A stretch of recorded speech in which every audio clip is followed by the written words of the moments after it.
Okay, hello, welcome to Earth Poetry Education. This is chapter 2 of Charlie and the Chocolate Factory. Today I've got a bit of a cold, so I do apologise, but I'm still going to try and make this chapter a little bit more interesting. Remember last chapter there was a bit of foreshadowing because they talked about what Charlie really wanted, and that was to go inside that factory. So let's see how that progresses as we read through the chapters. Chapter 2. Mr. Willy Wonka's Factory. In the evenings, after he had finished his supper of watery cabbage soup, Charlie always went into the room of his 4 grandparents to listen to their short stories, and then afterwards to say goodnight. Every one of these old people was over 90. They were all shriveled as prunes, and as bony as skeletons, and throughout the day, until Charlie made his appearance, they laid huddled in their one bed, 2 at either end, with their nightcaps on to keep their heads warm, dozing the time away with nothing to do. But as soon as they heard the door opening and Charlie's voice saying, "Good evening, Grandpa Joe and Grandpa Josephine and Grandpa George and Grandma Georgina," then all 4 of them would suddenly sit up, and their old wrinkled faces would light up with smiles of pleasure, and talking would begin. For they loved this little boy. He was the only bright thing in their lives, and his evening visits were something that they looked forward to all day long.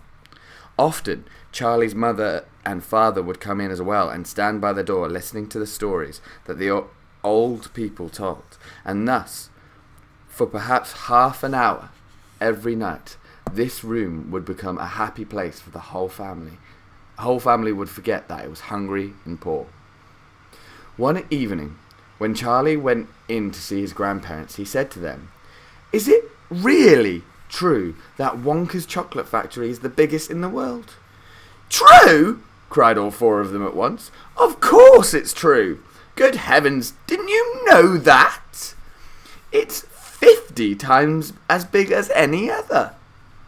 And is Mr. Willy Wonka really the cleverest chocolate maker in the world?"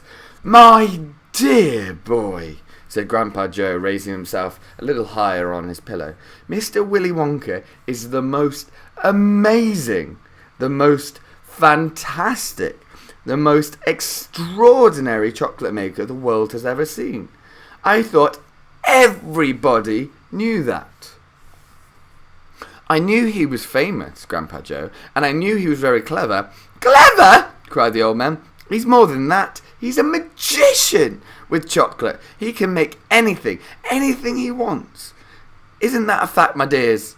The other 3 old people nodded their heads slowly up and down and said, "Absolutely true. Just as true can be." And Grandpa Joe said, "You mean to say I've never told you about Mr. Willy Wonka and his factory?" "Never," answered little Charlie. "Good heavens above! I don't know what's the matter with me." "Will you tell me now, Grandpa Joe? Please?" "I certainly will. Sit down beside me on the bed, my dear, and listen carefully."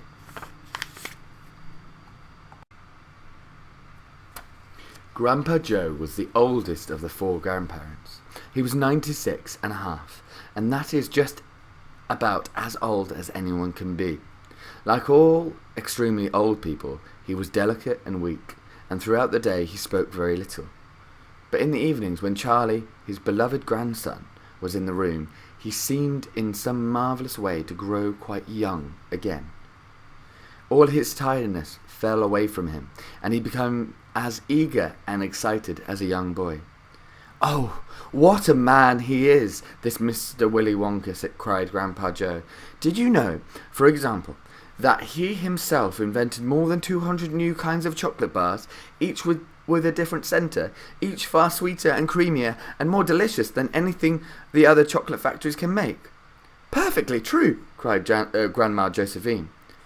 "And he sends them all to all the 4 corners of the earth. Isn't that so, Grandpa Joe?" "It is, my dear, it is. And to all the kings and presidents of the world as well. But it isn't only chocolate bar he makes. Oh dear me, no.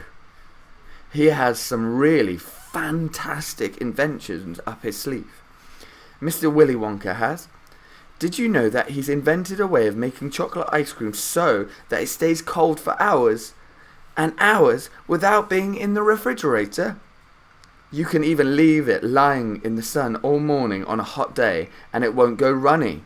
But that's impossible, said little Charlie, staring at his grandfather. Of course it's impossible, cried Grandpa Joe. It's completely absurd. But Mr. Willy Wonka has done it.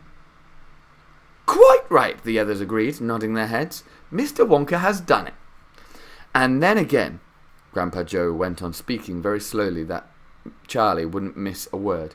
Mr. Willy Wonka can make marshmallows taste like violets, and rich caramels that can change colour every 10 seconds as you suck them, and little feathery sweets that melt away deliciously the moment you put them between your lips.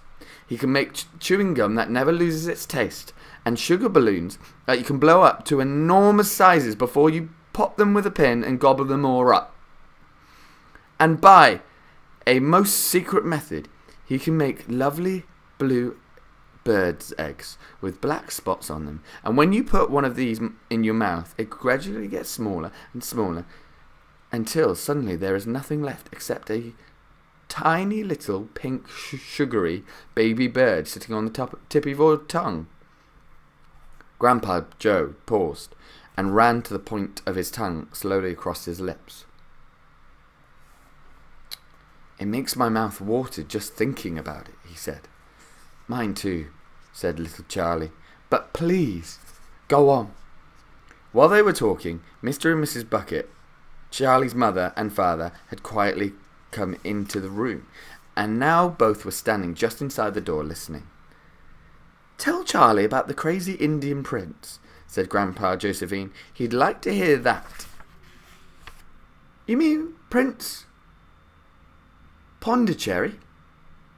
Said Grandpa Joe, as he began chuckling with laughter. Completely dotty, said Grandpa George, but very rich, said Grandma Georgina. What did he do? Asked Charlie eagerly.